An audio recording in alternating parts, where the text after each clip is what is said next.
God likes you. He cares for you.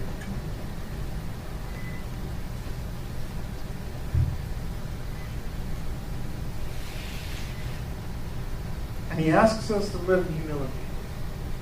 Humility builds community. Pride does the opposite. It tears it up. It tears it down. Pride tears it up. You can't live in community if everybody's pointing to themselves. If everybody's trying to help themselves out, what do you get? You get the United States of America. That's one of the biggest problems with the Americans, especially in the 1980s. Everybody started looking out for number one. Looking out for myself. You start getting pride, you start getting problems with pride, you start dealing with, Jerusalem before the exile. They didn't care about anybody else. They cared about themselves. And they fell. They were taken into captivity. They were destroyed. I think that's where America is going. A lot of our problems is because America's been filled with too much pride because we're best. We're America, for crying out loud. We're the United States of America. We're best. Better than anybody else. That attitude has caused us so many problems. We are, and it's not an alien in the church either. Our church is the best. Our church is better than yours. One of the strangest things that I've never understood my entire life is how churches can be in competition with one another. Sounds weird. I remember telling a friend of mine when I was in high school, when I first became a Christian, I told him which church I went to. I said, I go to Temple Baptist Church. He goes, well, you're our competition. I'm like, what's that mean? I didn't understand it then. I don't understand it today, but I see it today. I see it in Philly. I see it in the circles that I've fallen into. I've seen it where a church says, we'll have an event, but let's have it at our church so we can get all the people. So our church is better than yours. They don't say our church is better than yours. They imply it, and they mean it. But here's the problem. These are the things we've got to work at. Verse 8 says, discipline yourselves. Keep alert like a roaring lion.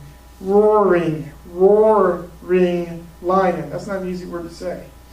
Your adversary, the devil, prowls around you looking for someone to devour. You know the animal that gets eaten first? Usually the weakest, but they say it's the weakest one of the lot. But usually it's the one that says, you can't touch me.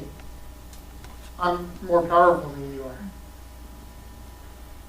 The animals that think they're untouchable are the first ones to get eaten.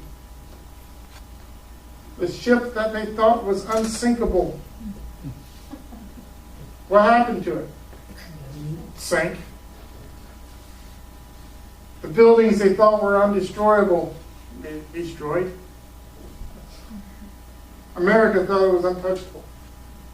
2001, September 11th, 2001, they got proved wrong.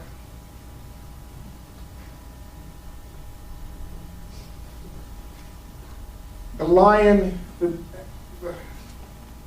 says it like a roaring lion. The lion circles its prey, roaring, looking for the right animal, the best animal, the meatiest creature, the weakest or the strongest, the one who thinks it's not going to get touched.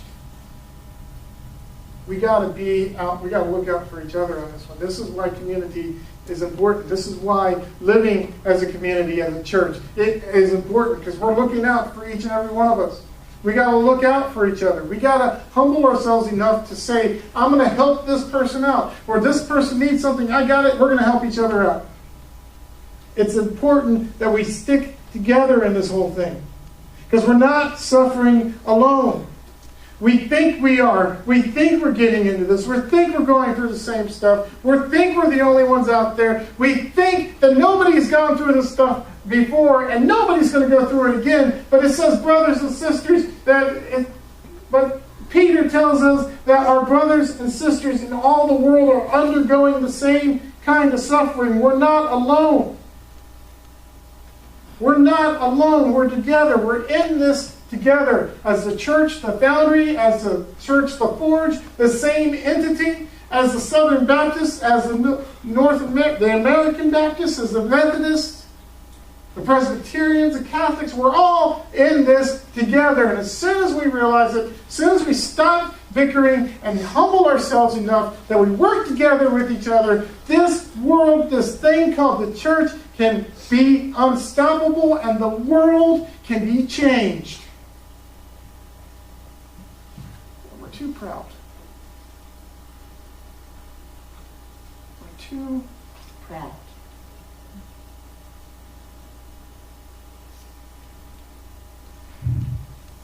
And I can't change the church.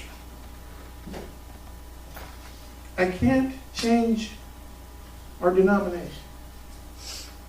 Change anybody else but me. And I can humbly submit myself to God. And God said, "Here,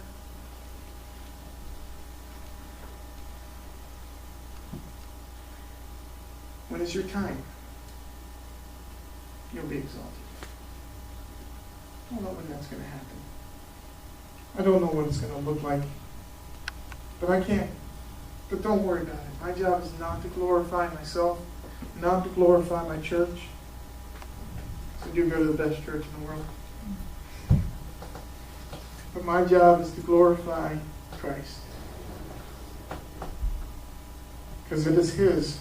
And after you have suffered for a little while, the God of all grace, who has called you to eternal glory in Christ, will Himself restore, support, strengthen, and establish. And to Him be the power and the glory forever and ever. Our job is to glorify Christ.